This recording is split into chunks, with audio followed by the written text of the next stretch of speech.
Merci, Monsieur le Président.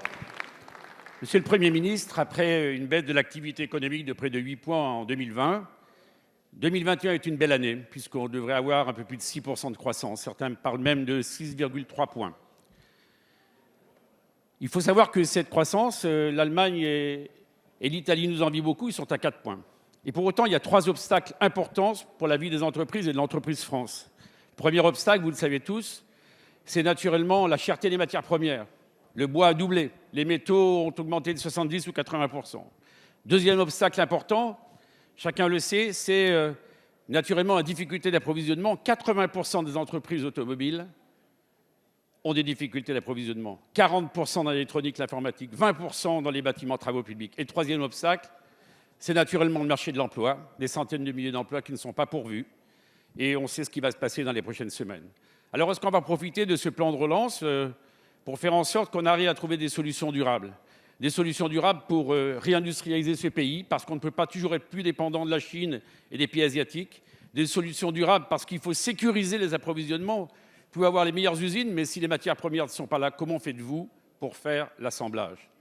Et puis en matière d'emploi, il y a naturellement tous ces chômeurs de longue durée. On parle d'1 500 000 personnes qui sont très éloignées de l'emploi, pour lesquelles il faut les former et pour lesquelles, à l'heure actuelle, eh bien, il est temps de mettre le paquet. Et il y a aussi cette logique en silo qu'on a toujours utilisée. Non, il faut mettre tout le monde autour de la table. Les régions, c'est leur compétence en matière de formation, c'est leur compétence en matière de développement économique. Les départements, c'est leur compétence en matière d'accompagnement du RSA. Les entreprises, de manière à faire en sorte qu'on arrive vraiment à lutter efficacement.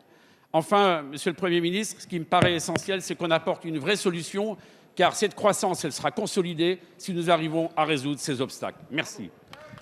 Merci, Monsieur le député. La parole est à Madame Agnès Pannier-Runacher, ministre déléguée chargée de l'Industrie. Merci, Monsieur le Président, Mesdames et Messieurs les députés, Monsieur le député Vigier. Merci pour le tableau que vous faites, effectivement, de la reprise économique. Reprise économique qui est liée, je crois aussi, il faut le souligner, une politique volontaire qui a permis de préserver l'emploi et de préserver les entreprises. Et je crois qu'il faut commencer par le souligner parce que c'est très important. Et la reprise, elle se fait aussi parce que les entreprises ont conservé les salariés et peuvent redémarrer tout de suite. Ça, c'est le premier point et ça nous permet aujourd'hui d'avoir un taux de chômage quasiment équivalent à celui d'avant-crise. La deuxième chose, vous le pointez très justement, c'est des problèmes d'approvisionnement et des problèmes de recrutement. S'agissant des problèmes d'approvisionnement, c'est la politique que nous avons lancée depuis 4 ans de reconquête industrielle qui s'est accélérée avec le plan de relance. Et effectivement, grâce au plan de relance, nous avons pu financer plus de 550 projets de relocalisation industrielle sur les intrants critiques, sur l'agroalimentaire, sur la santé. Je ne vais pas tout citer ce qui a été aujourd'hui en projet.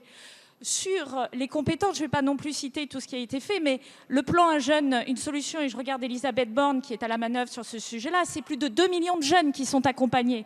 Donc effectivement, nous avons pris à bras-le-corps ces sujets et il faut continuer le combat. Le combat, vous l'avez dit, il se fait avec les collectivités locales, avec les entreprises, avec les formateurs sur le terrain. C'est ce que nous faisons par exemple dans Territoire d'industrie. Dans Territoire d'industrie, depuis 3 ans, nous mettons tout le monde autour de la table et c'est comme ça que nous avons pu créer par exemple de nouvelles écoles de production, mais qui partent du terrain et des besoins du terrain. Et je souhaite aujourd'hui que les régions qui sont engagées pour des mandats assez longs se mobilisent pour poursuivre ce combat à nos côtés et qu'on puisse aligner tous les intérêts pour la France.